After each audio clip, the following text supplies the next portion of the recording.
সুপ্রিয় দর্শক, স্বাগত জানাচ্ছি আজকে সম্পাদকীয়তে। আমি জাফর সাদিক। আইন শৃঙ্খলার অবনতি হয়নি, মাঝে মাঝে দু একটা খুন খারাপি হয়।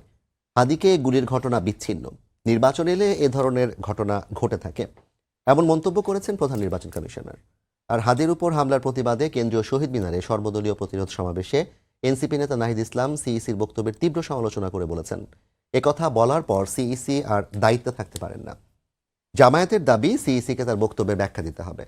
অন্যদিকে বিএনপি এই ঘটনাকে নির্বাচন বানচালের ষড়যন্ত্র হিসেবে দেখছে। তাই প্রশ্ন উঠছে, আগামী দিনগুলোতে আইন শৃঙ্খলা নিয়ন্ত্রণে রেখে সুষ্ঠু নির্বাচন নিশ্চিতে করণীয় কি। সাম্প্রতিক রাজনীতির নানা দিক নিয়ে আজকে সম্পাদকীয়। খুন খারাপি বিচ্ছিন্ন ঘটনা, আর এই নিয়ে কথা বলতে আজকে আমাদের সঙ্গে স্টুডিও উপস্থিত আছেন ঢাকা 14 আসনের বিএনপি মনোনীত এমপি প্রার্থী সানজিদা ইসলাম তুলি এবং মুশফিকুস সালেহীন, যুগ্ম সদস্য সচিব ও সম্পাদক মিডিয়া সেল, জাতীয় নাগরিক পার্টি। দর্শক, আপনারা ওই আলোচনায় অংশ নিতে পারেন। এই জন্য আপনাদের ফোন করতে হবে টেলিভিশন 11 নম্বর। এছাড়া ফেসবুকের মাধ্যমে আপনাদের মন্তব্য পাঠাতে পারেন। আলোচনা শুরুতেই জানিয়ে দেবে এখনকার প্রধান শিরোনামগুলো। হাদিকে নিয়ে প্রধান নির্বাচন কমিশনারের বক্তব্যে রাজনীতির মাঠে তোলপাড়, প্রত্যাহারের আহ্বান বিভিন্ন দলের, ক্ষুব্ধ রাজনীতি প্রতিক্রিয়া রাজনীতিকদের।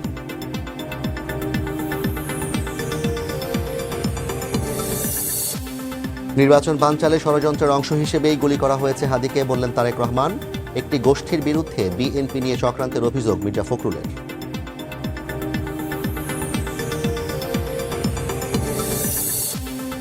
এয়ার অ্যাম্বুলেন্সে সিঙ্গাপুরে নেওয়া হলো হাদিকে, চিকিৎসার যাবতীয় খরচ দেবে সরকার। শুটিংয়ে অংশ নেয়া দুজন এখনও অধরা, সীমান্ত পাড়ি দেওয়ার বিষয়ে নিশ্চিত নয় বিজিবি।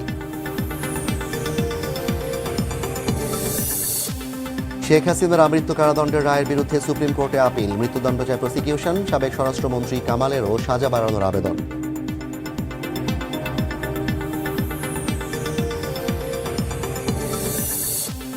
এবং জাতির শ্রেষ্ঠ সন্তানদের শ্রদ্ধা জানাতে প্রস্তুত জাতীয় স্মৃতিসৌধ। ধুয়ে মুছে রং তুলির আঁচড়ে সাজানো হলো প্রাঙ্গণ, নিরাপত্তা চাদরে ঢাকা পুরো এলাকা।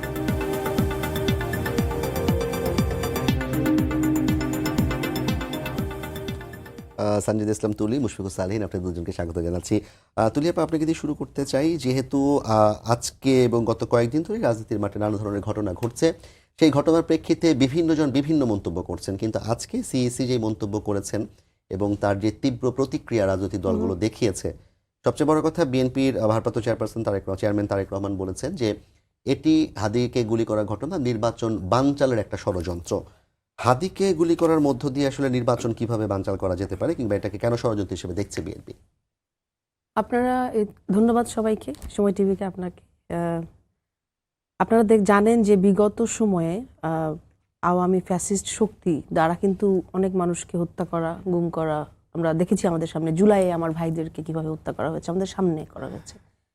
এবং এই পরবর্তী সময়ে প্রত্যেকের একটা আকাঙ্ক্ষা, যেটা হচ্ছে আমাদের একটা গণতান্ত্রিক রাষ্ট্র ব্যবস্থা দরকার। সেটার পরিপ্রেক্ষিতেই নির্বাচন যখন তফসিল ঘোষণা হলো, আপনারা দেখলেন সারা দেশে মানুষের ঢল নেমেছিল যে সেই পথে প্রথম পদক্ষেপ স্টেপটা আমরা নিয়েছি।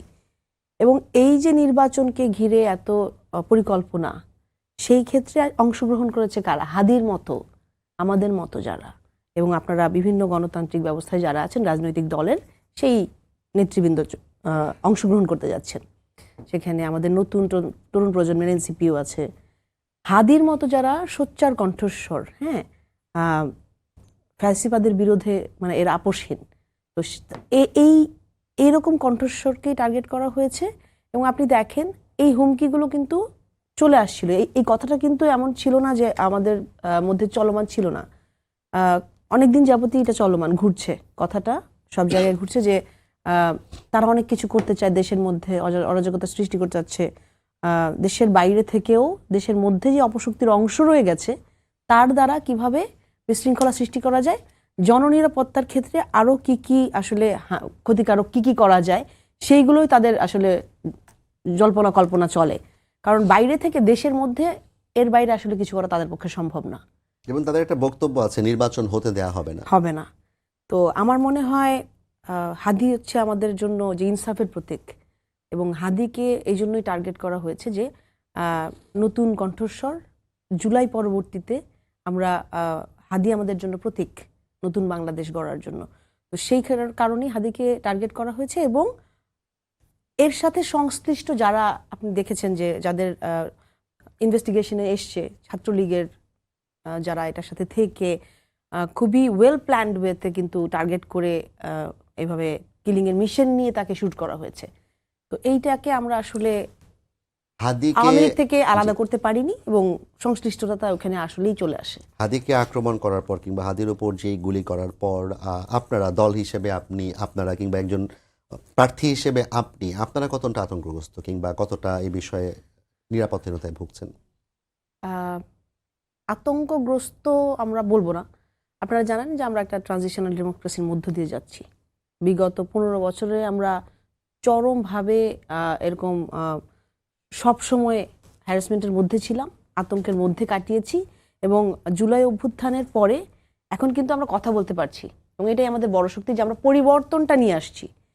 এবং যতই অনেক কিছু বলছে, যেটা বললাম যে আপনাকে নির্বাচন বানচালের যে পায়তারা সেটা করার জন্য সর্বোচ্চ প্রক্রিয়া তারা নিচ্ছে এবং এই জন্যই কথাগুলো হচ্ছে যে আতঙ্ক ছড়ানো এবং মানুষকে ভয় দেখানো, ভয়ভীতি, এই কালচারটার মধ্যে দিয়ে কিন্তু তারা রাজনীতি করে এসছে আর এই কালচারটাই তারা চলমান রেখেছে এখনো। সেই ক্ষেত্রে বিগত সময়েও কেউ আসলে ভীত ছিল না, আমরা যারা রাজপথে ছিলাম। আর আপনারা জুলাই দেখেছেন বাংলাদেশের মানুষকে আসলে এরপরে এরকম হুমকি দিয়ে ধামকি দিয়ে বন্দুকের গুলির ভয় দেখিয়ে আমার মনে হয় না থামানো যাবে। তো আতঙ্কগ্রস্ত নয়, অনেকটা আশায় আমরা এখনো মাঠে আছি। জনগণের মানে নিরাপত্তার জন্য নতুন একটা গণতান্ত্রিক ব্যবস্থায় বাংলাদেশকে বিনির্মাণ করার জন্য আমরা থাকবো। জি, তুলিয়া আপনাকে ধন্যবাদ। মুশফিকুর সালিহিন, আপনার কাছে জানতে চাই নির্বাচন কমিশনের প্রতি আপনাদের অনাস্থা দীর্ঘদিনের, আপনারা অনেকদিন ধরে এই নির্বাচন কমিশনের অধীনে নির্বাচন করা নিয়ে কতটা মানে নিরপেক্ষ নির্বাচন হবে এগুলো নিয়ে বিভিন্ন সময় আপনারা কথা বলেছেন, আপনাদের প্রতীক বরাদ্দ সময় আপনারা নির্বাচন কমিশনের প্রতি অনাস্থা প্রকাশ করেছিলেন। এই মুহূর্তে এসে প্রধান নির্বাচন কমিশনার যে বক্তব্যটি হাদিরকে গুলি করা নিয়ে করলেন, যেটি বিচ্ছিন্ন ঘটনা কিংবা এরকম খুন খারাপি নির্বাচনের সময় হয়েই থাকে, এক্ষেত্রে তিনি আহসানুল্লাহ মাস্টার সহ বেশ কিছু মানুষ উদাহরণ দিয়েছেন। সো এখনও কি মনে করেন যে নির্বাচন কমিশনের অধীনে আসলে সুষ্ঠু নির্বাচন সম্ভব কিংবা আপনারা যখন নাকি তাকে পদত্যাগ করতে বলছেন? ধন্যবাদ, সালাম এবং শুভেচ্ছা তুলে পাসহ যারা শুনছেন তাদের সবাইকে। দেখুন, এই নির্বাচন কমিশন নিয়ে শুরু থেকে আমাদের যে রিজার্ভেশনটা ছিল এটা তাদের ধারাবাহিক বিভিন্ন কর্মকাণ্ড এবং শেষ পর্যন্ত আজকের এই বক্তব্যে বারবার এটা স্পষ্ট হয়ে উঠছে। এবং আমরা আসলে এই নির্বাচন কমিশন এরকম একটা নির্বাচন ট্যাকল দেওয়ার মতো, পরিচালনা করার মতো দক্ষতা আছে কিনা সেটা নিয়ে তো প্রশ্ন আছে, মানসিকতাটা ধারণ করেন কিনা, কত বড় চ্যালেঞ্জ তাদের সামনে রয়েছে সেটা বোঝার মতো সক্ষমতা তার আছে কিনা, এটা নিয়ে একটা প্রশ্ন তৈরি হয়েছে। একজন প্রধান নির্বাচন কমিশনার তফসিল ঘোষণা দেওয়ার পরে যার উপরই আসলে অনেক ক্ষেত্রেই এই আইন শৃঙ্খলার ব্যাপারটাও তাদের উপরে এসে বর্তায়, শুধুমাত্র স্বরাষ্ট্র মন্ত্রণালয়ের উপর আর থাকে না, তিনি এখানে অতীতে দুটা দুঃখজনক দুর্ঘটনাকে তিনি উদাহরণ হিসেবে টানলেন এবং তিনি এটা খুবই ট্রিভিয়ালাইজ করার চেষ্টা করলেন একটা ঘটনাকে। এমন একটা ঘটনা যেই ঘটনার ব্যাপারে হুমকি এর আগে থেকে পেয়ে আসছিলেন, আমাদেরকে কিন্তু শরীফ ওসমান হাদি বিভিন্নভাবে প্রকাশ্যে জানিয়েছেন যে তিনি হুমকি পাচ্ছিলেন এবং এই হুমকিগুলো কিন্তু ধারাবাহিকভাবে আমাদের দেশের বাইরে থেকে এবং দেশের ভিতরেও অনেকে বিভিন্নভাবে এটা দিয়ে যাচ্ছেন এবং এই থ্রেটটা কিন্তু এখনও খুবই লাইভ। কারণ হচ্ছে এই যারাই থ্রেটগুলো দিচ্ছে তাদের সাথে একটা বড় শক্তিও, বিদেশি পরাশক্তিও জড়িত বলে আমরা বুঝতে পারছি। সেই জায়গা থেকে এরকম একটা ঘটনা পুরো জাতি যখন হতবাক, বিদেশি পরাশক্তি বুঝতে পারছেন কি করে, আসলে কি ইঙ্গিতে দিয়েছে? দেখুন, শেখ হাসিনা যখন দেশের বাইরে থেকে ধারাবাহিকভাবে ওনার নেতাকর্মীরা যারা বলছেন যে আমরা এই করব, কিলিং করব, উনি বলতেছেন যে আপনি মানে এত মুখে এত বলো না, করে দেখাও, মানে এটা তো ডিরেক্ট উনি এই নির্দেশ দিচ্ছেন। ফেসবুকে আমরা এই আওয়ামী বিভিন্ন অ্যাক্টিভিস্ট যারা রয়েছে তাদের বিভিন্ন বক্তব্য আমরা দেখতে পাচ্ছি, তারা শরীফ ওসমান হাদির ব্যাপারে এখন বলছেন, তারা এখন অন্যান্য আরও অনেকের ব্যাপারে বলে বেড়াচ্ছেন যে নেক্সট XYZ। তো এটা তো খুব প্রকাশ্য এবং সেইটা কোন দেশে বসে উনি দিচ্ছেন, যেই দেশে বসে এর আগে বাংলাদেশ সরকারের পক্ষ থেকে তাকে বলা হয়েছিল যে বাংলাদেশে অস্থিতিশীলতা তৈরি হয় এমন কোনো বক্তব্য যাতে শেখ হাসিনা না দিতে পারে, সেই দায়িত্বটা ভারত সরকারকে নিতে বলা হয়েছিল। সেটা তারা পালন তো করেইনি, উল্টো সেখানে তাদের নেতারা অফিস খুলছে, মিটিং করছে, সেখান থেকে হুমকি দিচ্ছে এবং তারা এই বিষয়ে সম্পূর্ণ নিষ্ক্রিয় রয়েছে। এবং অতীতে তাদের যে সম্পর্ক ভারতের সাথে আওয়ামী লীগের, সেখানে বোঝাই যায় যে এখানে তাদেরকে এক ধরনের পৃষ্ঠপোষকতা দিচ্ছে। সেই জায়গায় দাঁড়িয়ে ইসি এমন একটা বক্তব্য দিলেন, পুরো দেশ যেখানে হতবিহ্বল, এরকম একটা ঘটনা প্রকাশ্যে দিবালোকে আপনার মানে রিক্সা দিয়ে একজন মানুষ যাচ্ছেন, সেখানে টার্গেটেড কিলিং হলো, সেখানে পুরো গোয়েন্দা ব্যর্থতা রয়েছে, আমাদের আইন শৃঙ্খলার রক্ষাকারী বাহিনীর ব্যর্থতা রয়েছে। ওনার দুঃখ প্রকাশ করা উচিত, ওনার শঙ্কিত হওয়া উচিত বা ওনার আশ্বস্ত করা উচিত বাকি প্রার্থীদেরকে যে আমি যা যা করণীয় প্রয়োজন আমি সেটা করব। কিন্তু উনি বলছেন যে এটা একটা এরকম একটা ঘটনা হতেই পারে। তার মানে কি 2 দিন পরে যদি আজকে তুলিয়াপার উপর কোনো আঘাত আসে, সেটাও কি উনি বলবেন এরকম ঘটনা হতেই পারে? আমরা কি এই 5 আগস্টের পরে এমন একটা নির্বাচন দেখতে চেয়েছিলাম যেখানে রক্তের বন্যা বয়ে যাবে? কিন্তু ওনার বক্তব্যে আমরা আশ্বস্ত তো হতে পারছি না। সো আমরা ওভারঅলি এক তো ইসিকে দেখেছি আমরা পক্ষপাতের দুষ্ট আচরণ করেছে। এখন আমাদের মনে হচ্ছে যে ইসির মানে ওই মেন্টাল ক্যাপাসিটিও নাই যে আসলে কি কাজ তাদের সামনে আছে। তো সেই জায়গা থেকে তো এবং আমি একটু আগে দেখলাম যে ইলেকশন কমিশন একটা প্রেস রিলিজ করলো, সেখানে ওনার বক্তব্যের ব্যাখ্যা দিয়ে ওনারা বোঝাতে চাইলেন যে কোনোভাবেই নির্বাচন বাধাগ্রস্ত হবে না, এটা উনি বোঝাতে চেয়েছেন। এখন ইসি যদি মনে করে যে শুধুমাত্র দায়সারাভাবে নির্বাচনটা সম্পন্ন করাই ওনাদের দায়িত্ব, হ্যাঁ, তাহলে তো যেখানে ডক্টর ইউনূস বলছেন পৃথিবীর বাংলাদেশের ইতিহাসে সেরা নির্বাচন তিনি উপহার দিতে সেরা চান। নির্বাচন দেবে, সেখানে ওনারা প্রার্থীদের নিরাপত্তা নিশ্চিত করতে পারছেন না। তো ওনার বক্তব্য তো মনে হচ্ছে যে দায়সারাভাবে দায়িত্বটা পালন করে কোনো রকম একটা নির্বাচন হোক, নির্বাচনে কার কি হলো, কত জানমালের ক্ষতি হলো সেটা নিয়ে ওনার হেডেক নাই, উনি শুধুমাত্র নির্বাচনটা করা নিয়ে ওনার চিন্তা ভাবনা। তো এইটা যদি হয় তাহলে হচ্ছে উনি ওনার দায়িত্বের বিশালতা গভীরতার সম্পর্কে বুঝতেও পারছেন না। এবং আমরা মনে করি যে আসলে ওনার নৈতিকভাবে তো আসলে এই বক্তব্য দেওয়ার পরে এই দায়িত্ব মানে ফুল নির্বাচনের দায়িত্ব ওনার উপর থাকাটা আপনি কি মনে করেন যে এই ঘটনা আসলে বিচ্ছিন্ন? কোনোভাবেই তো বিচ্ছিন্ন আমরা মনে করি না। আমরা তো ধারাবাহিকভাবে দেখুন, শুধুমাত্র আমরা বলছি যে শরীফ ওসমান হাদির ওপর হামলা হয়েছে, গত কিছুদিনে কিন্তু বেশ কয়েকজন শহীদের বাড়িতে আগুন দেওয়া হয়েছে। আমরা এইরকম মানে উড়ো চিঠি বলি, ফোনে হুমকি বলি, এরকম তো ধারাবাহিকভাবে আসছেই। এবং এই আলোচনা কিন্তু ছিল যে নির্বাচনের তফসিল ঘোষণার পরে এই নির্বাচন বানচালন করতে টার্গেটেড কিলিং হবে। আমরা দেখছি সোশ্যাল মিডিয়ায় নানা রকম হিট লিস্ট ঘুরে বেড়াচ্ছে। সেটা তো কোনোভাবেই বিচ্ছিন্ন ঘটনা না, এটা ধারাবাহিকভাবে। এবং আপনি ধরুন শেখ হাসিনার যেদিন রায় হবে, সেই বিচারের রায়কে কেন্দ্র করে তারা পুরো বাংলাদেশে যা যা করার চেষ্টা করেছে। আমরা তো আসলে এখন সমস্যাটা হচ্ছে রাজনীতিতে আসলে সিঙ্গেল মানুষের লাইফটার ম্যাটার করে না মনে হয়। আপনার এই বাসে আগুন দিয়ে যে হেল্পাররা মারা গেছে ওই সময়টায়, সেগুলো নিয়ে আমাদের তেমন কোনো আলোচনা নাই। হাদিকে নিয়ে আলোচনা হচ্ছে কারণ উনি পরিচিত, উনি সবার প্রিয়, বা আমাদের হয়তো ডিরেক্ট পরিচিত দেখে আমাদের যেটা অনেক বেশি এফেক্ট করেছে। কিন্তু যেই হতদরিদ্র মানুষটা ওই বাসের ভিতরে রাতে ঘুমিয়ে পরের দিন আবার সকালবেলা বাস চালানোর প্রিপারেশন নিচ্ছিলেন, তাকেও তো তারা মেরে ফেলেছে। সো আওয়ামী লীগের হিস্ট্রি যদি আপনি অ্যানালাইসিস করেন, আওয়ামী লীগ তার ক্ষমতার জন্য, তার প্রতিপক্ষকে বিনাশ করার জন্য এমন কোনো উপায় নাই যেটা তারা অনুসরণ করবে না। এমন কথাও আমরা শুনেছি যে এরশাদ আমলে যে ট্রাক চাপায় মিছিলে ট্রাক চাপা দিয়ে এরশাদ যেই হত্যা মানে আন্দোলনকারীদের হত্যা করেছিল বলে অভিযোগ রয়েছে, সেই ট্রাকও আওয়ামী লীগ আসলে নিজেরাই শেখ হাসিনা এই কাজ নির্দেশ দিয়ে করিয়েছিলেন, এই অভিযোগও কিন্তু রয়েছে। সো আওয়ামী লীগের কাছ থেকে মানে কোনোটাই অস্বাভাবিক না বা অনাকাঙ্ক্ষিত না। মানে তারা যতটুকু খারাপ হওয়া সম্ভব সেটা তো আমরা দেখেছি। মানে 1 বছর আগের যে নিদর্শন, এরপরে আমাদের এই আলোচনাটা তো অবান্তর। এটা তো একটা সন্ত্রাসী, মানে একটা সাইকোপ্যাথের নেতৃত্বে একটা সন্ত্রাসী বাহিনী। ধন্যবাদ মুশফিকুর সালির আপনাকে।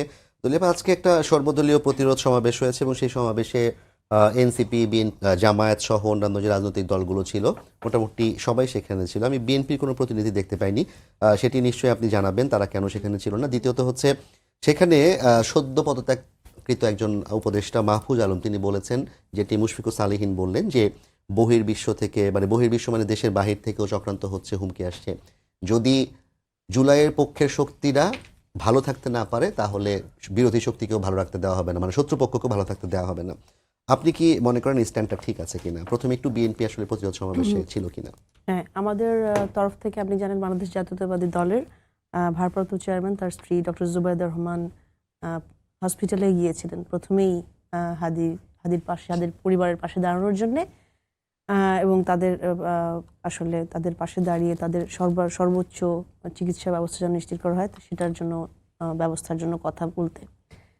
তার পরবর্তীতে কিন্তু পরশুদিন আমাদের বাংলাদেশ জাতীয়তাবাদী দলের পক্ষ থেকে সারা দেশে বিক্ষোভ মিছিল ছিল ওসমান হাদিকে হামলার ওপরে। এবং আমরা কিন্তু প্রত্যেকটা জায়গায়, যেমন আমি আমার জায়গায় জানি, মিরপুর, শাহলী, দারুসালাম, প্রত্যেকটা থানায় আমরা নিজে বিক্ষোভ মিছিলে ছিলাম। তো এই যে সারা দেশে সোচ্চার রাখা মানুষকে এরকম একটা অন্যায়ের বিরুদ্ধে আমার মনে হয় বাংলাদেশ জাতীয়তাবাদী দল ইতিমধ্যেই তার পদক্ষেপ গ্রহণ করেছেন। এটা হচ্ছে আপনার প্রথম প্রশ্নটা। আর দ্বিতীয় প্রশ্নটা আপনি যেটা বললেন যে মাহফুজ আলম যেটা বলেছেন যে বহির্বিশ্বের শক্তিগুলো যদি আমাদেরকে এখনো করে, তাহলে বিরোধী শক্তি যেটা ছিল, বিরোধী শক্তি বলতে হচ্ছে আমাদের জন্য এখন যেটা, সেটাকে আসলে আমরা উঠতে দিব না ডেফিনেটলি। তো আমার মনে হয় যে কথাটা ঠিক আছে, যেমন বহির্বিশ্বের যেই শক্তি অপশক্তিটা কাজ করে যাচ্ছে, যেটা আমাকে মুশফিক বলল কিছুক্ষণ আগে, যেটা যাদের সংশ্লিষ্টতা কিন্তু বিগত সময়ে ছিল, হত্যাযজ্ঞের মধ্যে ছিল, গুমের ক্ষেত্রে ছিল, খুনের ক্ষেত্রে ছিল, এবং তাদের ইন্ধনে তাদের দেশে সুরক্ষিত থেকে বাংলাদেশের মধ্যে এখনো যেভাবে হত্যাযজ্ঞ যে এখনো চলমান আছে, চালিয়ে যাওয়া হচ্ছে, সেটার ক্ষেত্রে তো অবশ্যই এই শক্তিগুলো কাজ করে যাচ্ছে। এবং বাংলাদেশের মধ্যে অস্থিরতা সৃষ্টি করলে রাজনৈতিক বন্দোবস্তটা যেন আসলে স্থায়ী না হয়, আমার মনে হয় সেটাই উদ্দেশ্য। আর হচ্ছে আপনি যেটা বললেন বিরোধী শক্তি বলতে আসলে এখানে অনেক কিছু মিন করে, সেটা মাহফুজ আলম কোনটাকে স্পেসিফাই করেছে সেটাও জানার। অনেক ধন্যবাদ আপনাকে তুলিয়াপা। আপনি নির্বাচন করছেন, প্রথমবারের মতো নির্বাচন করছেন, এবং এর মধ্যেই আপনি যেটা বলেছেন বিরোধী শক্তি বলতে তিনি শত্রুরা বুঝিয়েছেন, আমরা নিরাপদ না থাকলে শত্রুরাও নিরাপদ থাকবে না, এটি মাহফুজ আলম বলেছেন। শত্রু বলতে তিনি অবশ্যই জুলাই আন্দোলন বিরোধী যে শক্তি তাদের কথাই বলেছেন। আপনি প্রথমবারের মতো নির্বাচন করছেন, আপনি মায়ের ডাকের প্রতিষ্ঠাতা, দীর্ঘ অনেকগুলো দিন আপনি লড়াই করেছেন আপনার পরিবারের জন্য এবং গুম হওয়া মানুষের জন্য। আপনার এখন এসে দেখছেন যে নির্বাচনের সময় আইন শৃঙ্খলা পরিস্থিতির এক ধরনের খুবই বাজে একটা অবস্থা। সেই ক্ষেত্রে আপনার এলাকায় কি পরিস্থিতি দেখছেন, কিংবা সেখানে আপনার নিরাপত্তা সহ আপনার নির্বাচন কতটা সুষ্ঠু হওয়ার সম্ভাবনা দেখছেন? হ্যাঁ, আগেরটার সাথে আপনার সাথে যদি কানেকশনে যাই, যে বিরোধী শক্তিগুলোকে আসলে মাহফুজ আলম ওরা যারা নেতৃত্ব দিয়েছে আমাদের জুলাইকে, যারা আমরা ধারণ করি জুলাই অভ্যুত্থানকে, আসলে ওই বিরোধী শক্তির ক্ষেত্রে আসলে আমরা কতটুকু পদক্ষেপ নিয়েছি। আমরা যদি বলি যে আইন শৃঙ্খলা পরিস্থিতি আমরা নিয়ন্ত্রণে আনতে চেষ্টা করেছি, যদি আমি এই ইন্টারিম গভর্নমেন্টের সময়কালটাতে ধরি, কতজন আওয়ামী লীগের ফ্যাসিস্ট যারা ছিল, অপশক্তির যে অংশ ছিল, কতজনকে ধরা হয়েছিল। যেই ছেলেটা ওসমান হাদির ওপরে গুলি চালিয়েছে, সেই ছেলেটাকে কিছুদিন আগেই অ্যারেস্ট করা হয়েছিল মামলায়, পরবর্তীতে তাকে কিভাবে মানে ছাড়া দেওয়া হলো, অস্ত্রসহ। আপনি দেখেন তাহলে রুল অফ ল কোথায়, কোন জায়গায় ছিল, এখনো কোথায় আছি আমরা। হ্যাঁ, আরেকটা আপনি যেটা বললেন, আমি এলাকায় গেলাম, ঢাকা 14 আসনে, সেখানে যাওয়ার পরে আমি যেই অবস্থাটা প্রথমেই দেখলাম, যে মানুষের মধ্যে যে আকাঙ্ক্ষাটা, যেমন আমার এখানে দারুস সালাম, শাহালি, মিরপুর, বনগ্রাম আর কাউন্দিয়া, এই এলাকাগুলো, সেই এলাকার ক্ষেত্রে উন্নয়নটা আসলে ওরা মুখ্য জায়গায় থাকছে না, ওখানে জননিরাপত্তার জায়গাটা প্রথমেই চলে আসছে। মানুষ কোনোভাবে বেঁচে থাকছে, কিন্তু তারা চায় একটা নিরাপদ জীবনযাপন করতে, যে বের হয়ে যাওয়ার পরে আসলে সে নিরাপদভাবে বাসায় ফিরবে কিনা। একটা মেয়ে কাজ করতে বের হলে রাতে আসলে, কারণ কোনোভাবেই রুল অফ ল নাই কোনো জায়গায়, এবং তার মানে এইটার বহিঃপ্রকাশে আমরা দেখতে পাই রাস্তাঘাট জবরদখল হয়ে আছে, ফুটপাতগুলো জবরদখল হয়েছে, মাদকের প্রকট প্রভাব, এবং সেই জায়গাগুলোতে যে কোনো মেয়ে বা নারী যদি কাজ করতে যায় সন্ধ্যায়, আমি ছেলেদের কথা বলবো, আসলে তারা নিরাপদ মনে করেন রাস্তা দিয়ে আসলে কাজ করে ব্যাক করার সময়। প্লাস কোনো এলাকাতেই কোনো বাজার বা কোনো কিছু কোনো পরিকল্পনার মধ্যে হয়নি, এবং প্রত্যেকটাই কোনো ডিসিপ্লিনের মধ্যে নাই এখন। তো সেই জায়গা থেকে আমার মনে হয় যে আপনি যদি মনে করেন যে চাঁদাবাজি জবরদখল থেকে শুরু করে মানুষ যে নিরাপদ না, সেই জায়গায় প্রথমেই একটাই যে রুল অফ ল নাই ইন প্লেসে, এবং ওইটা যদি থাকে তাহলে বাকি যেই জিনিসগুলো আমরা চাই, যে প্ল্যানিং ওয়েতে পরিবেশ থেকে শুরু করে জনদুর্ভোগ, যে যানজটের জন্য, তারপরে এই নিরাপত্তাহীনতাগুলো, সবগুলোকেই কিন্তু আমরা ইন প্লেসে আনতে পারি। জি, ধন্যবাদ তুলিয়াপা। মুশফিক, আপনাকে আমি 3টি প্রশ্ন একসাথে করতে চাই আপনার কথা বলার সুবিধার্থে। প্রথমত হচ্ছে যেটি তুলিয়াপা বলছেন, রুল অফ ল নাই এবং তার এলাকার চাঁদাবাজি সহ অন্যান্য ফুটপাত দখল, এগুলো, এবং শত্রু শক্তির কথা আমরা বলছিলাম মাহফুজ আলমের ভাষায়। তো সেই শত্রু শক্তি তো এখন প্রকাশ্যে এ ধরনের কাজগুলো করতে পারছে না, তাহলে এগুলোর সাথে কারা যুক্ত, রুল অফ লগুলো কারা ভাঙছে, 1 নম্বর। 2 নম্বর হচ্ছে অস্ত্রসহ আটকের পর যেই দাউদকে বলা হচ্ছে, তাকে মুক্তির ক্ষেত্রে বিএনপি সংশ্লিষ্ট একজন আইনজীবীকে সেখানে দেখানো হয়েছে যে তার মাধ্যমে আসলে তিনি জামিনটা নিয়েছেন, এরকম একটা ফ্যাক্ট চেকিং প্রতিষ্ঠান জানিয়েছে। এটি 3 নম্বর হচ্ছে, যদি রুল অফ ল না থাকে, আজকে যে ছাত্র জনতার মিছিল হলো, জাকসুর ভিপির নেতৃত্বে আমরা দেখেছি, সেখানে স্বরাষ্ট্র উপদেষ্টার পদত্যাগ দাবি করা হয়েছে, এবং তিনি বলেছেন যে ওর সবগুলো দাবির সাথে আমি একমত, কিন্তু পদত্যাগ তিনি করার ব্যাপারে কিছু জানাননি। তাহলে আইন শৃঙ্খলা নিয়ন্ত্রণ করতে না পারলে স্বরাষ্ট্র উপদেষ্টার দায় এড়াতে পারেন কিনা? না, স্বরাষ্ট্র উপদেষ্টা কোনোভাবেই দায় এড়াতে পারেন না। এবং সবচেয়ে মজার বিষয় হচ্ছে, বাংলাদেশে আমরা দেখি যে যত ধরুন ওয়েল নোন বা রেপুটেবল মানুষকে এইসব পদে দেওয়া হয়, ওইখানে যাওয়ার পরে তারা কেমন জানি নির্লজ্জ হয়ে যান। এইরকম স্বরাষ্ট্র উপদেষ্টা উনি উনি সামরিক বাহিনীতে কাজ করেছেন, হয়তো সম্মানের সাথে রিটায়ারমেন্টে গেছেন, এখন সমাজে একটা অবস্থান ছিল দেখেই তো তিনি এই পর্যায়ে পৌঁছেছেন। তারপরে গত 1 বছর ধরে উনি ওনার যে পারফরমেন্স এবং ওনার বিভিন্ন বক্তব্য, ওই বক্তব্যগুলো আসলে ওই সিইসির অনেক বক্তব্যের সাথে ওনার মানে আজকের বক্তব্যের সাথে ওনার অনেক বক্তব্যের সিমিলারিটি পাবেন।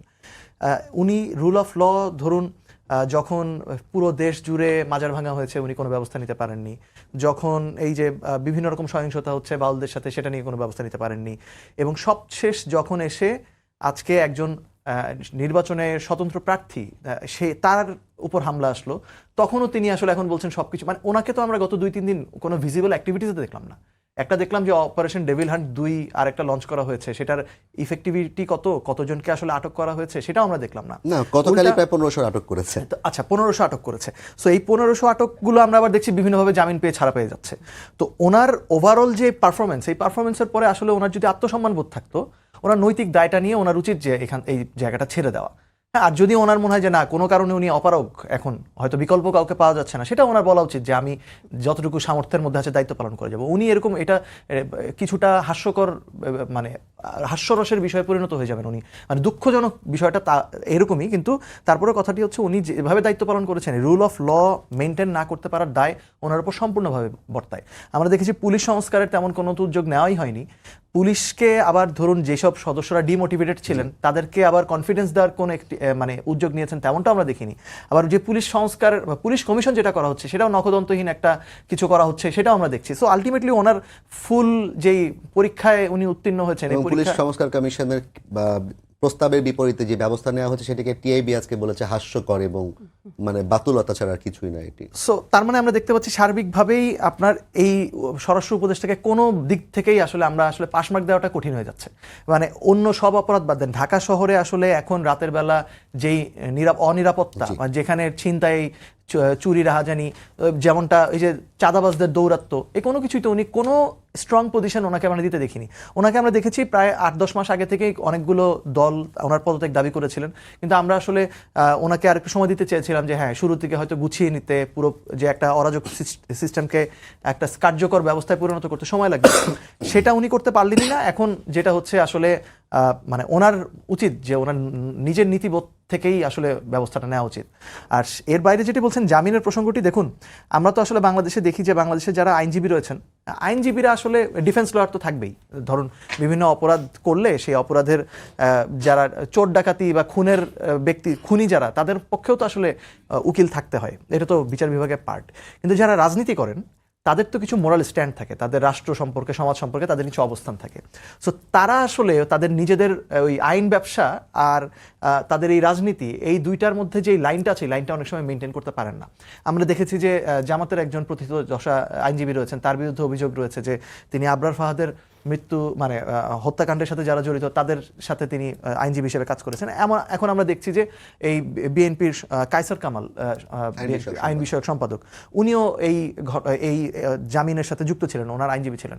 এখন আইনজীবী হিসেবে উনি বলতে পারেন যে আমার যে কোনো ব্যক্তির পক্ষে দাঁড়ানোর অধিকারটিকে রয়েছে। এখানে একটা যুক্তি আছে, আলটিমেটলি বিরোধী দলের লোকজনই তো মামলা হামলা কিংবা জেলে যাওয়ার সুযোগ তৈরি হয় তাদের, এবং সেখানে মামলা যারা লড়বেন তারা আসলে এক্সিস্টিং যে সরকার কিংবা যে দলগুলো থাকে ক্ষমতায় তাদের কাছে যেতে হয় এবং ব্যবসাটা করতে হলে তাদের সাথেই করতে হয়। মানে এখানে কোনো যুক্তি কিনা, এখানে আরেকটা বিষয় হচ্ছে, তাহলে বিষয়টা এরকম যে যারা আসলে ধরুন মোর মানে প্রভাবশালী জায়গায় থাকে তারাই তো মামলাটা দেয়। তো মামলাটা দিয়ে আসলে ওই যারা মামলা খায় তাদের পক্ষে যারা আবার আইনজীবী দাঁড়ায়, তারা যদি আবার যারা মামলা দেয় তাদের দলের হয়, তাহলে তো এখানে প্রশ্ন আসে যে এটা কি কোন ধরনের অশুভ চক্র, যেটার দ্বারা আসলে বেনিফিটেড হচ্ছে অনেকে মামলা যাতে না দেয় হুমকি। আমরা তো গত 1 বছরের সব গল্প শুনেছি যে মামলা দেওয়ার হুমকি দেওয়া হচ্ছে, মামলা অত টাকা দিলে মামলা আর দিবে না, অথবা মামলা দিয়েছে মামলা তুলে নিবে, এরকম লেনদেন হচ্ছে। এর ফাঁকে দিয়ে কি আসলে আইনজীবীরা ঢুকছেন কিনা এই প্রশ্ন থেকে যায়। তো আমি বলবো যে হ্যাঁ, উনি যদি বলেন যে আইনজীবী হিসেবে উনি ভুল কিছু করেননি, কিন্তু একজন রাজনীতিবিদ হিসেবে একটি বড় বাংলাদেশের প্রধান রাজনৈতিক দলের একটি বড় দায়িত্বে থাকা অবস্থায় উনি যাদের পক্ষে দাঁড়াচ্ছেন, এটা নিয়ে তো অবশ্যই ওনাকে প্রশ্নবিদ্ধ হতেই হবে এবং এই ব্যাখ্যাটি ওনার কাছ থেকে আসা প্রয়োজন। আর লাস্ট যেটা বলছেন রুল অফ লয়ের প্রশ্নটা, এই রুল অফ লয়ের প্রশ্নেও আসলে এক হচ্ছে 5 আগস্টের পরে তো বাংলাদেশে প্রচুর শীর্ষ সন্ত্রাসী ছাড়া পেয়ে গেছে, তারা কিভাবে ছাড়া পেল। তারপরে ওই সময় আমরা দেখেছি অতীতে বিভিন্ন সন্ত্রাসী কর্মকাণ্ড, জঙ্গি হামলা ইত্যাদির সাথে অভিযুক্ত যারা রয়েছে এরকম অনেক ব্যক্তি ছাড়া পেয়েছে। এবং গত এক বছরে আমরা দেখেছি বিভিন্ন গণতান্ত্রিক আন্দোলনের ভিতরে তারা ঢুকেছে, অংশগ্রহণ করেছে এবং অনলাইনেও তারা এক ধরনের উগ্র ধরুন এই ক্ষেত্রে একটা যুক্তি দেওয়া হয় যে বিচারহীন অবস্থায় একটা মানুষকে আপনি কতদিন আটকে রাখতে পারবেন, হাইকোর্টে দাঁড়ালে তো সে জামিন পাবেই। যে আপনি 10 বছর বিচার ছাড়া কাউকে আটকে রাখলে হাইকোর্টে দাঁড়ালে সে তো জামিন পাওয়ার অধিকার রাখে, তাহলে সে জামিন পেয়ে যাওয়ার পর তার ক্ষেত্রে কি ব্যবস্থা নেওয়া উচিত ছিল? দেখুন মানে যিনি জামিন পেয়েছেন হত্যাকারী, তার ব্যাপারে এটা তো আমাদের বিচার ব্যবস্থার ফ্ল, বা এটা আমি বিচার ব্যবস্থার ফ্লর চেয়ে আমি দেখবো যে আইন শৃঙ্খলা রক্ষাকারী বাহিনীর ফ্ল। এমন একটা ঘটনা তারা পরিকল্পনা করে এত অল্প সময়ের মধ্যে আমরা জানতে পারলাম যে সে কে কোন জায়গা দিয়ে বের হয়ে গেছে, আজকে বিজেপি ধরেছে, তাকে পালাতে সহায়তা করেছে এমন ব্যক্তিকে। তাহলে নিশ্চয়ই আমার গোয়েন্দা সংস্থা যদি তৎপর থাকতো, এবং আমরা জুলাই আগস্টে যে এরকম তৎপর তাদেরকে দেখেছি বিভিন্ন জায়গা থেকে ঘুরে ঘুরে সমন্বয়কদের অ্যারেস্ট করেছে, তাহলে ওই গোয়েন্দা সংস্থার ওই ক্যাপাসিটি আছে, তারা এটা কাজে লাগাচ্ছে না। হ্যাঁ, আর লাস্ট আরেকটা জিনিস দেখুন, মাহফুজ আলমের বক্তব্যের একটা প্রসঙ্গ আসলো। মাহফুজ আলমের এই বক্তব্যকে যখন আমরা শুনবো তখন আসলে চিন্তা করতে হবে গত এক বছরে তার বক্তব্যের ধারাবাহিকতা। আমি ব্যক্তিগতভাবে মনে করি যে মাহফুজ আলম সরকারে যাওয়ার ফলে উনি যে আসলে এই সাধারণ নাগরিক হিসেবে অনেক বক্তব্য গত এক বছরে দিতে পারেননি, এটাতে আমরা গণ অভ্যুত্থানের পক্ষের শক্তিরা কিছুটা ক্ষতিগ্রস্ত হয়েছে। কেননা ওনার যে ক্লিয়ার ভিশনটা রয়েছে, এই ভিশনটা আমাদের প্রয়োজন ছিল। উনি কিন্তু গত আগস্ট মাসেই বলেছিলেন যে আমাদের আওয়ামী লীগের সাথে রিকনসিলিয়েশনে যাওয়া প্রয়োজন। কাদের সাথে? যারা ট্রুথ কমিশন গঠন করে ভুল স্বীকার করবে, ক্ষমা চাইবে, তাদের সাথে। যারা অপরাধী না তাদের সাথে আমরা রিকনসিলিয়েশনে যেতে পারি। সেই দূরদৃষ্টিটা ওনার ছিল, সেই মনোভাবটা, উদার দৃষ্টিভঙ্গিটা ওনার ছিল। এর পরবর্তীতে আমরা ওনাকে এটাও বলতে দেখেছি, উনি একবার একটা স্ট্যাটাস দিয়েছিলেন যে উই আর অলরেডি শহীদ। এটা নিয়ে অনেকে অনেক মকারি করেছেন। কেন উনি ওই কথাটা বলেছিলেন সেটা আবার আমরা এই হাদির ওপর ঘটনায় প্রমাণ পেলাম যে এর আগেও বাংলাদেশি বিপ্লবীদের সাথে কি করা হয়েছে। এখন যখন তিনি এসে এই হার্ডলাইনে বক্তব্যটা দিচ্ছেন, তার কারণটি হচ্ছে যে আওয়ামী লীগকে আমরা আওয়ামী লীগ তো বলেছিল যে দেশে লাখ লাখ 10 লাখ মানুষের লাশ পড়বে আওয়ামী লীগ পতন ঘটলে। এই ঘটনা তো আমরা ঠেকিয়েছি। এই ঘটনা শুধু আমরা বলতে শুধু এনসিপি বা কোনো সমন্বয়ক এরা না, পুরো বাংলাদেশের যারা মানে সুবিবেচনাপূর্ণ সম্পন্ন নাগরিক, আওয়ামী লীগের বিরোধীরা, তারা সবাই ঘটনা ঠেকিয়েছে। কিন্তু আওয়ামী লীগের কাছ থেকে আমরা কি দেখেছি? আওয়ামী লীগের যারা অ্যাক্টিভিস্ট, যারা সুশীল, যারা নিজে হয়তো ওই হত্যা করে না, অস্ত্র হাতে নেয় না, তারাও এই হত্যার পক্ষে সম্মতি উৎপাদন করতে আমরা বিভিন্ন জায়গায় দেখেছি। এখন আপনি যখন রক্ত দিয়ে খেলবেন তখন পাল্টা জবাব হিসেবে আমার সেলফ ডিফেন্সের জন্য আর কোনো কিছু করার উপায় থাকবে না। সেই জায়গাটাই আজকে মাহফুজ আলম বলেছেন। এবং এই পর্যায়ে নিয়ে আসার পেছনে বাংলাদেশে ওই যে আওয়ামী লীগের নিজের দায় যেমন রয়েছে, সেই সাথে আওয়ামী লীগকে আস্তে আস্তে আবার ওই গ্রহণযোগ্য নরমালাইজ করা, নির্বাচনের মাঠে নিয়ে আসা এবং এই কাজে যারা সহায়তা করেছেন, সম্মতি উৎপাদন করেছেন, তাদেরও এর পিছনে দায় রয়েছে আজকের পরিস্থিতির পিছনে। তুলিয়া, আপনাকে শেষ প্রশ্নটা করতে চাই। মির্জা ফখরুল ইসলাম আলমগীর, আপনি যে দল থেকে মনোনয়ন পেয়েছেন সেটার মহাসচিব, তিনি আজকে বিজয় দিবস উদযাপনের একটি আলোচনা সভায় বলেছেন আগামী নির্বাচন হবে দুই পক্ষের শক্তির মধ্যে। একটা হচ্ছে যারা বাংলাদেশের পক্ষে, আরেকটা হচ্ছে যারা সবসময় ধর্মের নামে অন্যকে বিভ্রান্ত করে তাদের পক্ষে। আপনি কি মনে করছেন আসলে লড়াইটি দুই পক্ষের মধ্যেই হবে, এবং সেই লড়াই আসলে বিজয়ী হওয়ার সম্ভাবনাটা কাদের থাকবে? ধন্যবাদ। খুব ইম্পর্ট্যান্ট একটা প্রশ্ন আমাদের মহাসচিব জনাব মির্জা ফখরুল ইসলাম আলমগীর বলেছেন, এবং এই জিনিসটা আমাদের মহাসচিব আউটলাইন করেছেন। কিন্তু এই জিনিসটা খুবই ভিজিবল আসলে পুরো বাংলাদেশের কাছে, আমাদের মতো যারা নাগরিক সবার কাছে। লড়াইটা দুইটা পক্ষেই হচ্ছে, একটা জাতীয়তাবাদী আদর্শের ক্ষেত্রে, আর একটা যে শক্তিটা বাংলাদেশের বিপক্ষে ছিলেন তাদের ক্ষেত্রে। এবং আজকে ডিসেম্বরের 15 তারিখ, আগামীকালকে আমাদের বিজয় দিবস 16ই ডিসেম্বর। আজকের দিনে দাঁড়িয়ে আমি বলতে চাই যে বিগত সময় আমরা আওয়ামী লীগকে একটা ন্যারেটিভ দাঁড়া করাতে দেখেছিলাম, যে তারা হচ্ছে যে বয়ানটা তারা আনতো, তো সেরকমই একটা বয়ান হচ্ছে এখনকার যে আরেকটা শক্তি তাদের মধ্যে আমরা দেখতে পাচ্ছি। সেই সময়ের দায়টা আসলে অস্বীকার করা যাবে না, 71-এর দায়টাকে, কারণ সেটাকে আমরা ধারণ করি বাঙালি হিসেবে, বাংলাদেশি হিসেবে, বাংলাদেশের পক্ষের শক্তি হিসেবে। এবং তখনকার আমাদের যারা মুক্তিযোদ্ধারা, বাংলাদেশের যারা শহীদ হয়েছিলেন, তাদের প্রতি শ্রদ্ধা রেখে বলতে চাই যে যুদ্ধ আমাদের হচ্ছে দুইটা পক্ষের শক্তির মধ্যে। আর আপনি যেটা বললেন যে বিজয়ী হবে, বিগত সময়েও আমাদের বাংলাদেশের শক্তি বিজয়ী হয়েছে, সামনেও ইনশাআল্লাহ বাংলাদেশের পক্ষের শক্তি বিজয়ী হবে। বিগত সময় বলতে গত 15 বছরে কারা শক্তি বিজয়ী ছিল আসলে? বাংলাদেশের জনগণ। কিন্তু আমার মনে হয় না যে সেখানে আমরা এরকম যারা আমাদের মানুষের হত্যার সাথে ছিল তারা কখনোই বিজয় হয়েছে, তারা কখনোই বিজয় হতে পারেনি। জি তুলিয়া, আপনি এখন আমাকে সর্বশেষ যদি একটু বলতেন যে আইন শৃঙ্খলা পরিস্থিতি উন্নয়নে একটা হচ্ছে স্বরাষ্ট্র উপদেষ্টা পদত্যাগ দাবি করা, সেটা করা যেতেই পারে। দ্বিতীয়ত হচ্ছে পুলিশকে সক্রিয় করা। পুলিশ এখন আগের চেয়ে অনেক ভালো অবস্থায় আছে, পুলিশ এখন রাস্তাঘাটে বেশ দাপটের সাথে তার দায়িত্ব পালন করতে পারে। আসলে কি করা উচিত কিংবা কি করা যেতে পারে, একজন প্রার্থী হিসেবে আপনি কি মনে করেন কিভাবে করলে আসলে আইন শৃঙ্খলা পরিস্থিতিটা ভালো করা সম্ভব? হ্যাঁ, আমার মনে হয় কি প্রত্যেকটা ইনস্টিটিউশন, আপনি পুলিশ বলেন, বাকি আরো যারা ইনস্টিটিউশনগুলো আছে, প্রত্যেকটারই একটা এসওপি থাকে না, স্ট্যান্ডার্ড অপারেটিং প্রসিডিওর থাকে। তো সেই সময় আমরা কিন্তু বিগত সময় দেখেছি যে এরা এই অপারেটিং প্রসেসের বাইরে যেয়ে কাজ করেছে। যেই এখতিয়ারগুলো প্র্যাকটিসগুলো দরকার ছিল না, মানুষের মোবাইল ট্র্যাক করা থেকে শুরু করে অবৈধভাবে তুলে নিয়ে সেটা যাওয়া, তো এখনো হচ্ছে মোবাইল। হ্যাঁ, সেই অপারেটিং আমাদের আসলে যেটা দরকার ইন প্লেসে আমরা জানি অনেক পুলিশ আপনারা দেখতে পাচ্ছেন যায়, কিন্তু আসলে কি তারা এসওপির মধ্যে কাজ করছে কিনা, তাদের যেই যতটুকু এখতিয়ার সেই এখতিয়ার অনুযায়ী দায়িত্ব অ্যাকাউন্টেবিলিটি যতটুকু সেইটাকে আসলে সার্ভ করছে কিনা। তো আমার মনে হয় আমরা যদি নিশ্চিত করতে পারি না, প্রত্যেকটা সংস্থা পুলিশ সহ প্রত্যেকটা সংস্থা যদি সেই এসওপির মধ্যে থাকে, তাহলে আসলে আসল সত্যিকার অর্থে জননিরাপত্তা নিশ্চিত করা সম্ভব। এটাই নাগরিকের জন্য আসলে তারা সার্ভ করা উচিত। আর যেটা এখন হচ্ছে, প্রত্যেকটা জিনিস আমরা বিগত সময় হতে দেখেছি, যেটা হচ্ছে তাদের ক্ষমতার মধ্যে না, তাদের রেসপন্সিবিলিটির মধ্যে না, এখতিয়ারের মধ্যে না, সেটার বাইরে যেয়ে করেছে। আপনি যদি ধরেন কাস্টোডিয়াল টর্চার থেকে শুরু করে গুম, খুন, হত্যা, বিচার বহির্ভূত চরম মানবাধিকার লঙ্ঘন, প্রত্যেকটা এই সমস্ত আইন প্রয়োগকারী সংস্থাগুলো দ্বারা হয়েছে। তো এবং ওই প্র্যাকটিসটা একটা ম্যাসিভ পিরিয়ড ধরে করেছে তারা, বিগত 17 বছর যদি ধরেন। এবং আমরা সর্বশেষ জুলাইয়ে দেখেছি আমাদের সামনে নির্বিচারে গুলি করে হত্যা করেছে। এরাই তো রয়ে গেছে কিছু অংশ, তাই না? অনেক অংশ আপনারা কমিশন করেছেন, সংস্কার করেছেন, অনেক কিছুর ভিতর দিয়ে এসছেন। কতটুকু পরিবর্তন হয়েছে সেটার প্রমাণ আমরা পাবো এখনকার কাজের মধ্যে।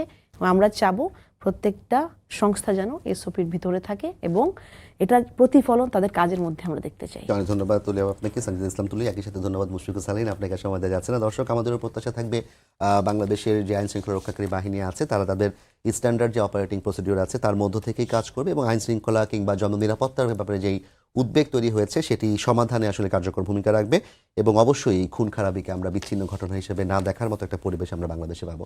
সবাইকে ধন্যবাদ জানিয়ে শেষ করছি আজকের সম্পাদকে। আগামীকাল আবারও দেখা হবে একই সময়। দেখার আমন্ত্রণ রইল। শুভরাত্রি।